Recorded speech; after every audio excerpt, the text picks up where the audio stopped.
Cinema Classics is sponsored by the Gateway Film Center and is produced by John DeSando and Johnny DiLoretto. You can listen to shows online at wcbe.org. I'm Johnny DiLoretto. I'm John DeSando. This is Cinema Classics. It is. We have a new classic in the making. Sometimes we start the show by, when there's something very impactful. Yes. I think we address it that way. And we like people to know that we actually do talk about classics in a certain way. Even if we're just identifying yes. classics to be.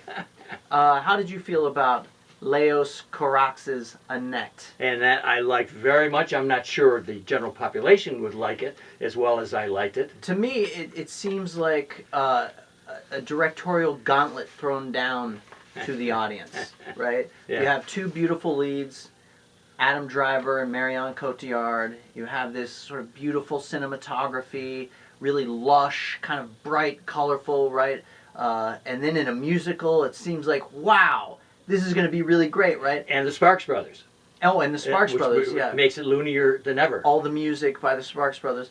And then I feel like, you're exactly right, I feel like 98% of audiences who were lured in by the whole package will be scrambling for the exits. Yes, and we're not snobs about movies at all. I mean, we embrace all kinds of movies, but we do know one that's going to be challenging and one that may not be popular. I love that, though. To me, when you see as many films as we have, Yeah. when you love movies as much as we do, I wish audiences would be a little more open to something like this. This is really, to me, and I know you have another view of it, this film is about film. It's about how the audience sees film, what you take from it, how you put together the meaning of it, like what these characters are supposed to be. What is this in service of?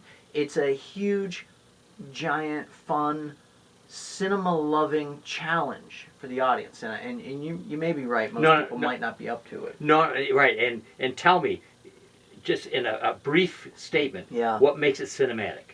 Well, what makes it cinematic? Well, yeah, I mean, you're saying he's challenging us to look at life as cinema.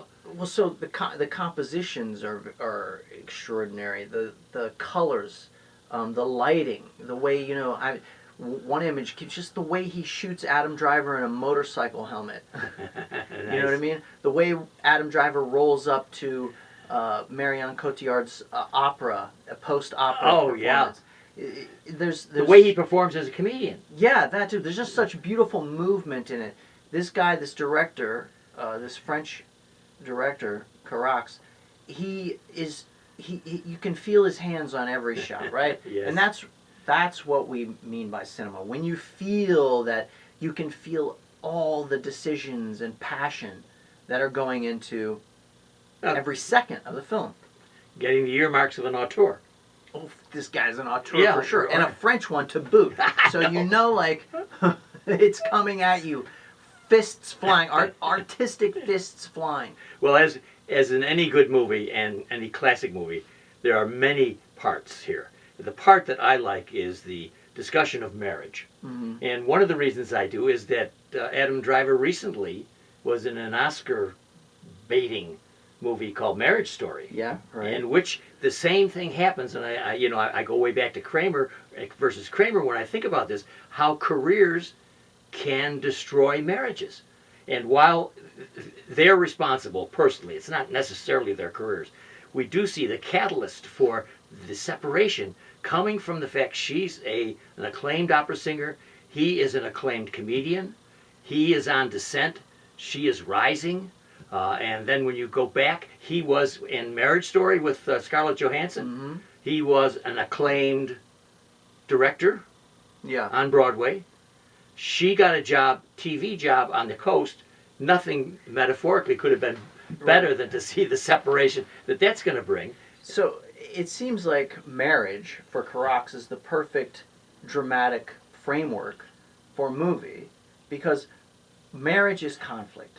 Right? What do we always say? I mean, stories don't get told without there's conflict, right? Yes. So yeah. And so you're bound to have conflict in marriage if it's serving any dramatic purpose. Also, this creative clash. You have this stand-up comedian, right, who's in love with an opera singer. There can't be two more wildly disparate forms of art. And then, on top of that, you have the basic conflict inherent in heterosexual relationships. Oh, yeah, yeah. And there's this guy's toxic masculinity had turned up to 11. His comedy act is seriously screwed up and brilliant when you look at it. But he entices the audience to hate himself, and corrects us to hate his comedian. And you look at all these negative comedians that we've seen, and it's perfect. And it's so, again, back to my original point about this isn't even about, I think this movie is just about conflict. Okay. In some ways. Or, for instance, the stand-up comedy is at its heart, in terms of how we're breaking it down here, it is a masculine form, right? This whole idea about, you slay the audience, you kill them. It's one person against many people. It's combative. It's trying to win the audience over. And then her art form is opera. She's a vessel for other she's a vessel for the music. She's a vessel for another creator's words. Well, it is just as hyper stylized, even more so than his comedic act. The two of them are in these exponentially going away from how we ordinarily live, but they are, as you would point out, they are exposing the rest of us who are on a different, lower plane than these artists. But yet they're both exposing strengths and weaknesses in relationships. And I agree with you. It doesn't have to be about marriage. It just strikes me. So largely because your wife is becoming a Marion Cotillard with her recent PhD. Yes. You know what I mean? Yeah, and not that it's coming, but I just reminded me of these highly talented people on both ends of the marriage. Well, I do want to go back to my original point about this being a cinematic experience, but also to wed it to your idea that's so nice. About marriage. As I feel like a lot of this movie is about the marriage between filmmaker and audience. Okay. If you recall, the movie opens with a little number about, hey, can we get the story started? Oh, I love that. Going down the street. And you get all the actors together, and they're walking towards the camera, and there's this great little high, tempo, sort of upbeat. Changing clothes, getting ready for the part. Getting ready for the show. So right away, great scene. The movie is saying, this is artifice. Yes. Right? And then as soon as so right away, for most audiences, American audiences, will be like, what the hell is going on here? I feel like most American audiences will reject that out of hand, right? But then the story starts, and the challenge begins. And Karak's coming at the audience with this sort of hyper strange representation, highly stylized. But see, I think the music is repetitive. Yeah, but I think the kind of operatic style of the film, in which most of their conversation is through singing, is the promise that initial very kinetic opening is. And I love the fact that you brought that up, because that struck me. This is going to be a terrific film.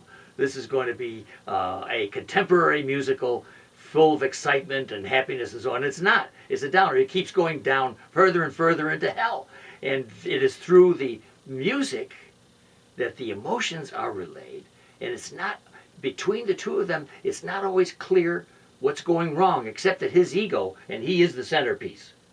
I wanted more of Marion Cotillard, but I didn't get it. Yeah, and that's the other thing is, so much of it is about this toxic masculinity, right? He says he loves her, right? And if you notice, every time they show him approaching her, sometimes it's from this menacing angle where, like, you see his hands. Oh yeah, and he's a giant anyway. He's looming over her. I know. And there's this threat of violence almost inherent in this heterosexual dynamic. Yes, because it's off. Like it doesn't really work for everyone. Well, you know what does work though? The refrain. They continue to sing, "We love each other so much." There's the line. They continue that line, and we know right away this is a bad sign. And as we close our show, I think it's apt that we haven't even bothered to tell our listener what the movie is about. I think we said it's about a. Yeah, it's about a marriage. It's a musical. It's a musical about a marriage between two creatives who, and this is a key point, the title, they have a baby, the titular Yes. Annette, and the kicker is she's a puppet. And let's talk about that on our podcast. Yeah. And people can get that at the WCB podcast experience. Yep. Double take.